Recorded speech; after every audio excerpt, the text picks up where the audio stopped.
All right, Ezra Nehemiah, name of the series, Ezra Nehemiah, Let Us Rise Up and Build. This is lesson number 7, entitled When Ordinary Men Do Extraordinary Work. This is part 2, and this class is the last lesson in this particular series. So we've been studying a portion of the lives of Ezra and Nehemiah, as well as other leaders that God raised up in order to lead a remnant of the Jewish nation that had been held in exile in a foreign land for 70 years. So we've read about them being exiled and while they were there, and then we've explained the idea that they didn't just all come back one day, all at the same time. They returned in waves, if you wish. One of the things that was important is that while they were there in exile, many of them abandoned finally the idolatry that had initially caused the destruction of their nation and their temple. They finally gave it up. They also drew closer together, and they maintained their cultural and their religious integrity by not taking foreign spouses while they were in exiles. And so for these reasons, when God called them to return, these culturally pure Jews, along with priests and Levites, were able to rebuild the Jewish society and fulfill the task as the chosen people of God who would bring the Messiah to mankind. So they were ready. They went into captivity not knowing what their future was. It looked pretty bleak. They would be absorbed into the Babylonian culture. But they weren't. They maintained their cultural and religious heritage. They were faithful while they were in captivity, and they were ready. When God called them to come back, according to the prophecy of Jeremiah, they were ready to come back. So in our final lesson, I'd like to describe the things that we, as God's people today, can expect when He calls on us to take on a great task. What to expect. Now, what's interesting about Nehemiah's story is that once he accepted the call of God to serve, he was fully confident that God would provide. He never doubted that God would provide for the job that he was asked to do. The point I'm trying to make in this lesson is that we need to understand that when God calls us to build or to do something on His behalf, and we accept that call, we can expect certain things from God. For example, we can expect resources. When God gives you a job to do, He doesn't send you out empty-handed. He will provide the resources you need to finish the job. It's one of the lessons that Ezra and Nehemiah teaches us. Now, most people believe and understand this idea, but they get tripped up in the way that God provides. So I want to talk about that a little bit. How God provides? Well, first of all, He provides from His resources, not our resources. Nehemiah was a slave. He was an important slave. He was a well-positioned slave. He was a cupbearer, but he was a slave nonetheless. And he had no freedom to leave or to gather any wealth. He had no wealth of his own. To give him the job of rebuilding the wall seemed illogical because he had no resources. But God provided the key resources for the job through the king of Persia, Nehemiah's master, and a pagan to boot. God demonstrated that the work was His to commission, and all the resources belonged to Him as well, even the resources that were controlled by the pagan king. So we sometimes get discouraged because our strength and our experience and our money and our numbers are not equal to the job, but God is not limited by our personal resources because He provides from His resources. And His resources are not simply physical things, they're spiritual things. The most difficult things to kind of put our physical hands on at times. So we're always amazed And we're always humbled when we see where God finds what we need in order to do the job. Who knew? Just an example, because we all know the story. Who knew back in 2005 when our son-in-law Hal and his wife Emily decided to move to Montreal as an adventure? Let's go live in French Canada and learn French and live close to mom and dad and see what that life is like. And they were living in Oklahoma. Who knew that he would come and say, hey, why don't we start streaming your lessons online? And I figure, what's streaming?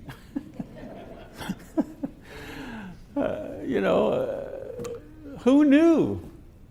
But God provided the resource to a missionary working in the middle of nowhere with a very small church with no real money, no power, no nothing, no connections, and managed to do a great thing. He provided the resource that I needed, and he provided Hal the resource that he needed, because he wanted to do something for the Lord, but wasn't sure what he could do. Another thing that we need to notice about what to expect, God provides at his pace, not our pace. Nehemiah first received permission to go, then a letter permitting him to use the king's forest for the wood. He began the job with the basics, and as he moved from stage to stage in the building process, God would supply his needs at every step. Sometimes what he needed were the words to inspire the people who were afraid and ready to quit, and God supplied these as well. Nehemiah, he was a cupbearer. He wasn't a prophet. He wasn't a scribe. He wasn't a preacher.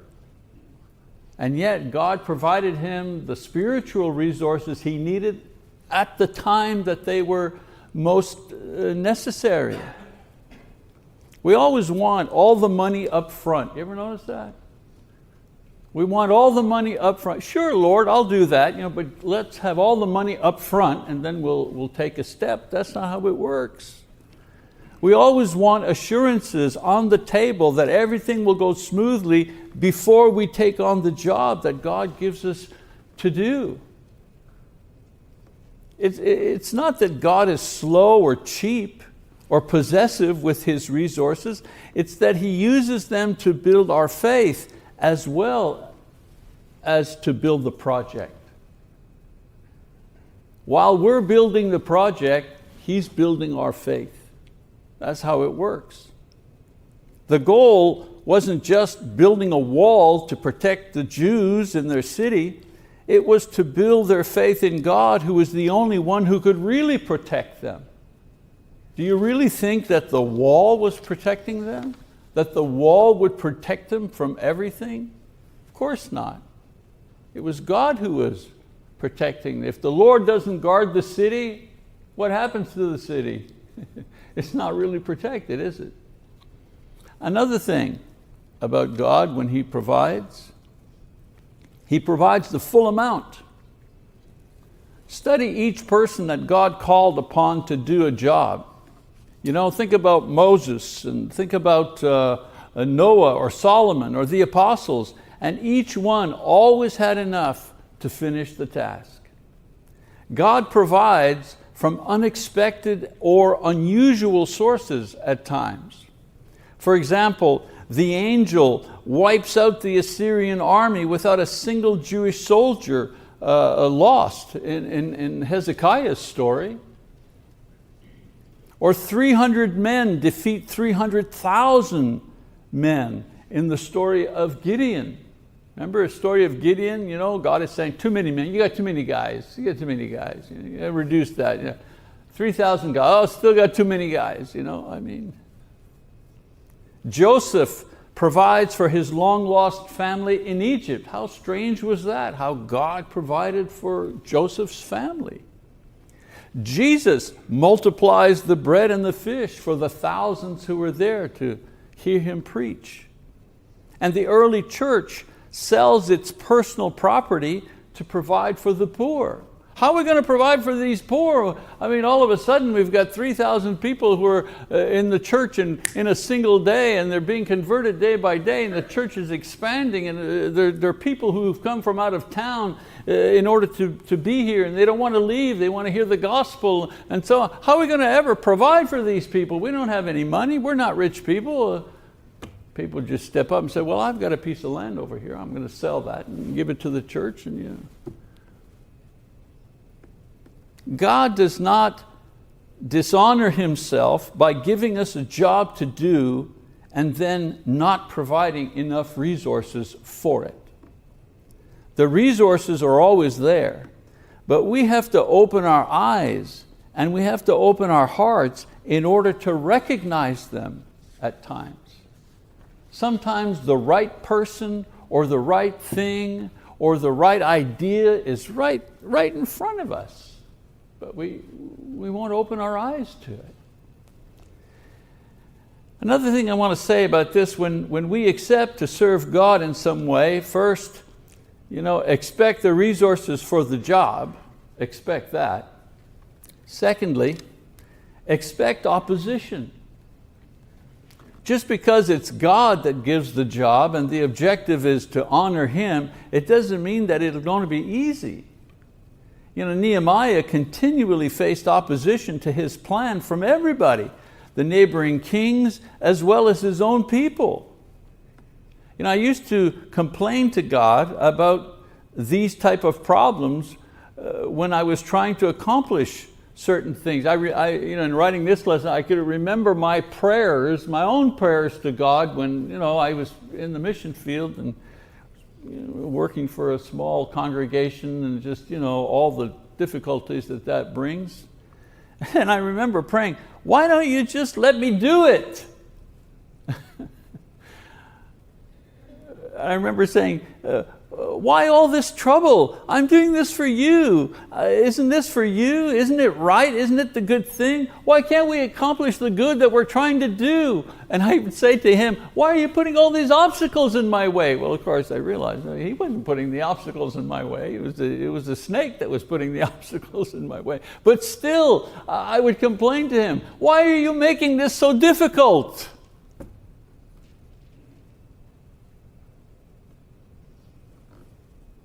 Then I realized God doesn't cause the hassle. Satan causes the hassle, because whenever God gives a person a job to do, Satan will be there to frustrate his plans in every conceivable way. He uses outside influences of evil men. He uses the inside influences of our own weaknesses, our own sins. He uses division, indifference, laziness, lies, discouragement to thwart any plan that will honor God. Most of the times, the good things you want to do, you see it. It's the good thing, it's the right thing, it'll work, blah, blah, blah. And the person who's blocking it is not some bad guy out there, it's some guy in here.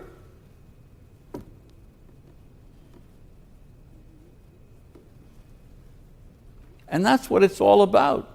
Any job you get from God is an opportunity to honor God in some way, and Satan is determined not to let that happen. He doesn't want God to be honored in big, huge congregations in Dallas somewhere. He doesn't want God to be honored there, but he doesn't want God to be honored either in some 50-member church out in the boondocks somewhere. He just doesn't want God to be honored by anyone. So if someone steps forward to do something, you can be sure there'll be opposition.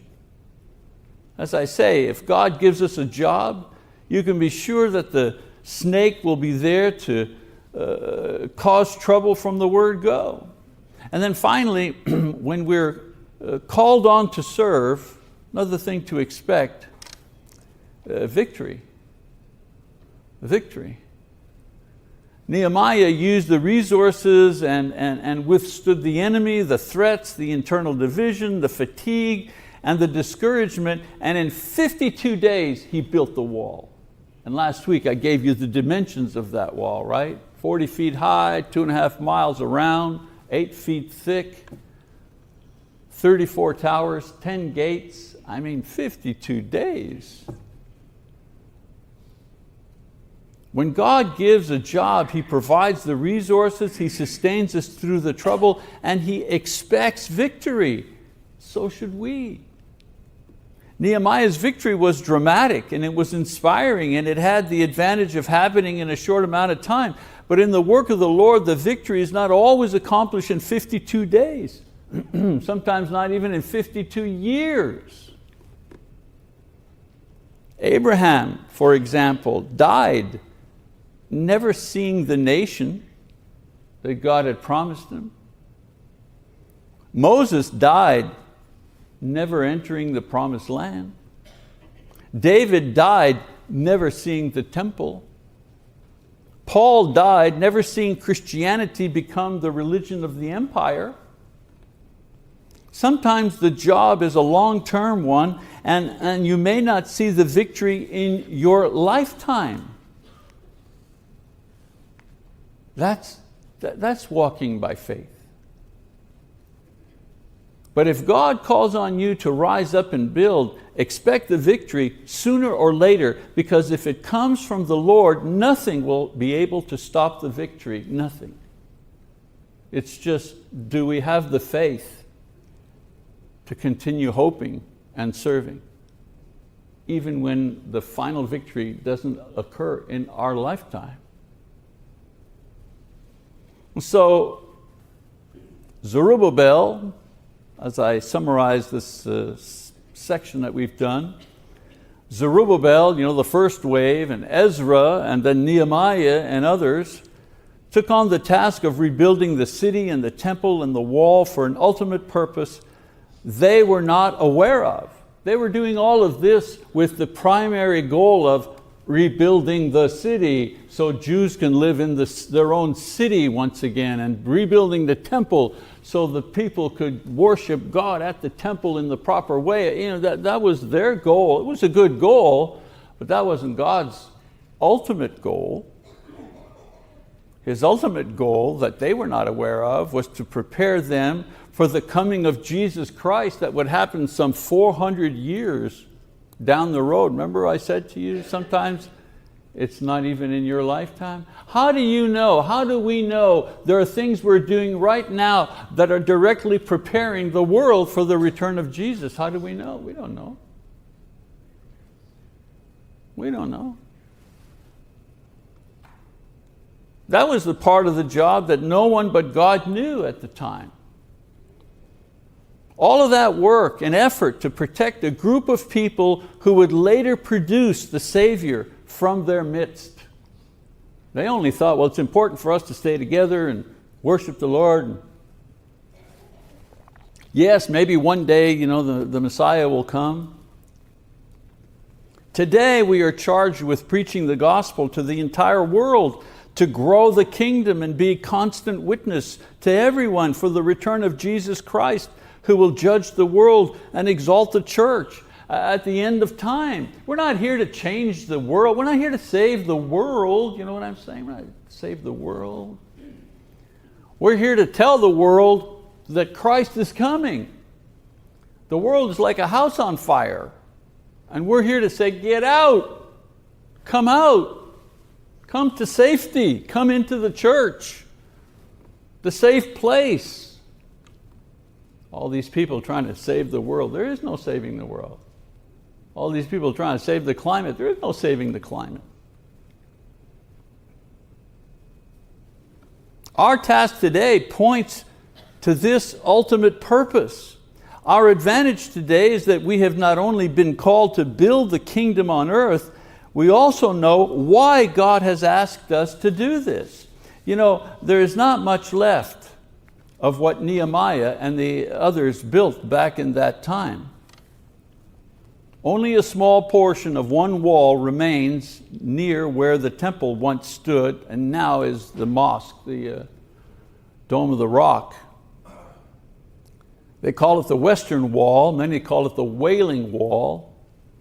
It's a place where tourists visit and Jews go to pray and weep, remembering the glory of a past era. We, on the other hand, are building to eternity because the job we've been given to do is to build a kingdom that will last forever. There's no wailing wall for us. There will be no wailing wall for us. Let us therefore arise and build that kingdom in whatever place and whatever time the Lord has called on us, and do so remembering that He will provide the resources, that He will provide the power to overcome opposition. Don't worry about Russia taking over this and China taking us over, and we're running out of fuel, and the sun will stop in the sky. Don't worry about that stuff. Those are distractions. Our task is not to worry about those things. Jesus has told us, don't worry about what you're going to eat, what you're going to wear, where you're going. Don't worry about that stuff. He says the Gentiles worry about that. Let them worry about that. Our concern, I'm not worried, our concern is the kingdom. How is the kingdom doing? How can we help the kingdom to grow? That's our task. And if we continue this way, He will grant us the victory to His honor and glory forever. Amen. One last point in this lesson and series will be yours. This is a bit of hard-won wisdom for those who feel they have been called to build something, whatever that may be. I want you to keep in mind what we've studied so far and remember what I call the simple rules about finishing. I refer to it as the art of finishing. If you as an individual or a group want to finish what you start, here are a couple of rules. First, remember and understand that finishing is always, always harder than starting. So many of life's great ideas and projects and plans, businesses, causes, relationships, missions have been left unfinished because people didn't understand this very simple but important truth. The first wave of people returning to Jerusalem were excited to get things going, but they abandoned the work at the first sign of opposition. 20 years went by before they started up again. So many don't realize that the rush that you get and the enthusiasm that you have and that accompanies the beginning of a project rarely lasts until the end. People are propelled along with that first flush of excitement when they begin, but when their jets cool down, so does their dedication and their commitment. With time, most of their energy is spent looking for a way out of the project instead of a way to finish the project. I've been at enough meetings. I've been on enough committees and enough meetings to see this happen in real time. Everybody's excited at meeting number 1. At meeting number 9, half the crew is trying to figure out ways how to cancel this project because it's just too hard or too much or we'll never make it, and so on and so forth. A great modern example of this phenomenon is the marathon run. Some of you are runners, you know what I'm talking about. Back in Montreal, where I come from, there is the Montreal International Marathon every summer. 10,000 or more runners from all over the world start that 26-mile race. It's on Jacques Cartier Bridge there, you see in the inset. That's where the race begins. They shut that bridge down for that particular day. And of course, the TV cameras are always there, right? They show the guys guys and girls. At the beginning, everybody's charged up, everybody's smiling, they're stretching, they're loosening up, high fives, pinning on their numbers, taking pictures and selfies. It's a wonderful day. The marathon, the start of the marathon. But what a difference at the halfway or the 3/4 mark of the marathon. Gray faces, people, vomiting on the side of the road saying, I shouldn't have had that burrito for breakfast. You know what I'm saying? They're falling down from exhaustion. Seemed like a good idea. I'm going to run the Montreal Marathon. I'll just stay with the pack. Halfway through. And then, if you're at the end, the ones who finish the race, their eyes are glazed, their legs feel like 2 lead weights, total burnout of their lungs, just gasping to cross the finish line. So the ones who do cross the finish line, they know from the beginning that the end was going to be much, much harder than the beginning. Those are the ones that finish. They knew that this would hurt. This is one of the reasons that Nehemiah succeeded. His starting line was the wall, and it was 52-day adrenaline rush. But you keep reading in his book, chapter 7 to 13, and you'll see that his task was far from over when the wall was done. That was just the beginning.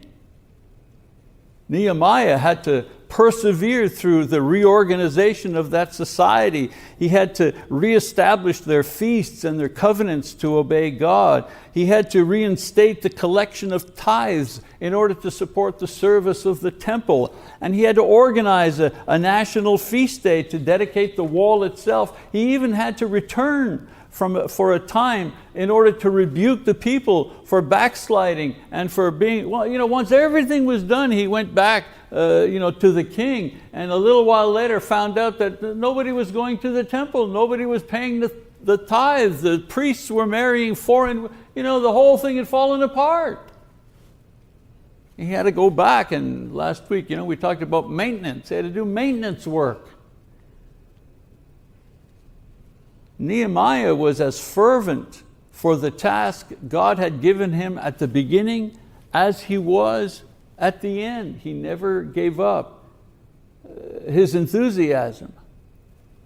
So, when we begin something with the understanding that it will be much, much harder to finish than it is to start, we have a much better chance of reaching our goal because we go in with our eyes wide open. Another thing, if you want to be a finisher, you must resolve that nothing will stop you from finishing. Nothing. Finishers keep trying every day until the job is done. I'm going to get this done or it's going to kill me. Whatever the challenge, whatever the task, whatever the struggle, you're training to master a sport or to make the team, you want to break a sinful habit, you're building a relationship, you're building a wall, you're building a marriage, you're building a congregation, no matter what the obstacles, you are not going to quit. You know how they used to say the good soldiers, they come back on their shield. On their shields. Thomas Edison examined over 1,500 formulas and experiments before getting his invention of the light bulb to work. The difference between failure and success is not just strength or wealth or talent. The real difference between individuals is the resolution not to quit under any circumstances. Oh yes, God provides the resources and the direction and the victory, but we are the ones that decide if we're going to persevere or not. He can't make that decision for us. Actually, the true point of victory, I'll tell you, the true point of victory happens at the moment you decide not to quit no matter what the cost. That's the point where you win.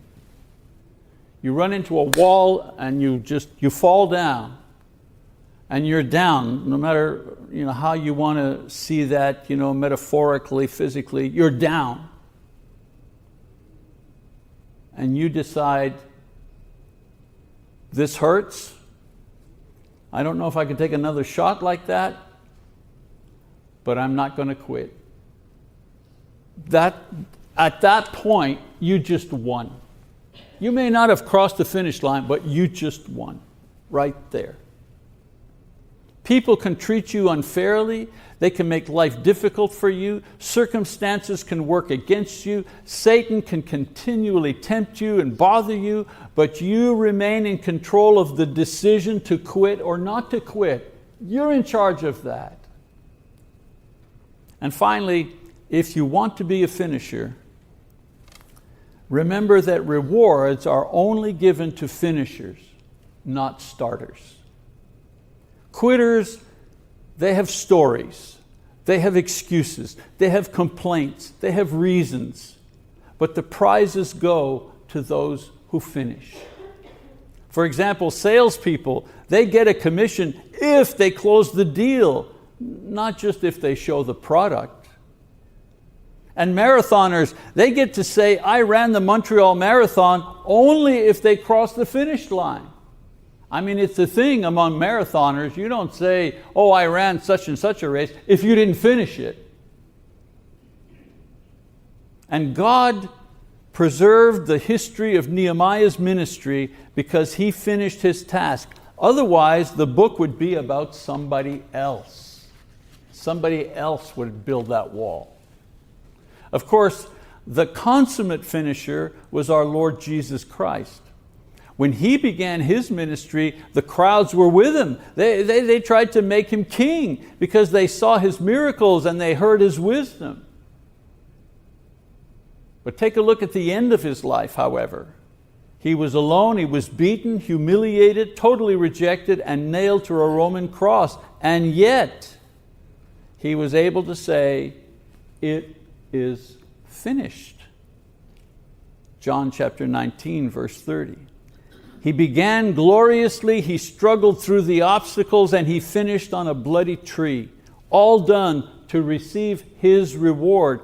And his reward, believe it or not, was not his resurrection. For every lover,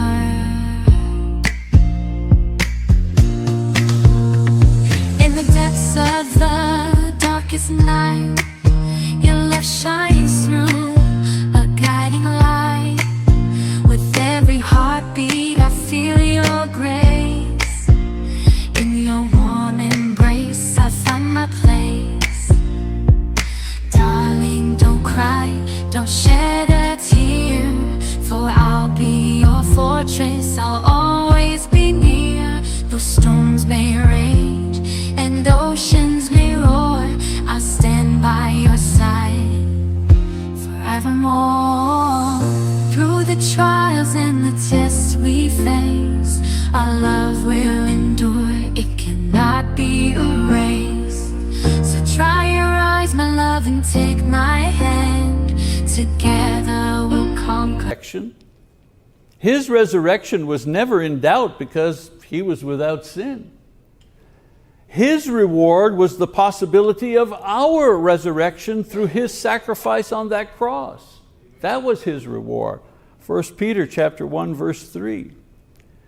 Jesus finished his difficult course in this life so that all of us would have the opportunity to obtain resurrection into the next life. And it's worth reading chapter 9, verse 24 and 5. Paul says, do you not know that those who run in a race all run, but only one receives the prize?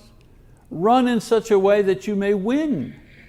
Everyone who competes in the games exercises self-control in all things. They then do it to receive a perishable wealth, but we an imperishable crown, if you wish. No matter what you are building in the name of the Lord, I pray that you will, with God's grace and mercy, complete the task and receive the imperishable crown of life as you cross the finish line. I want to thank you, and I pray that God blesses you with every good thing in Christ, and that this series has given you strength and encouragement for whatever you're building in your life and in your family. All right, we're dismissed. Thank you for your attention.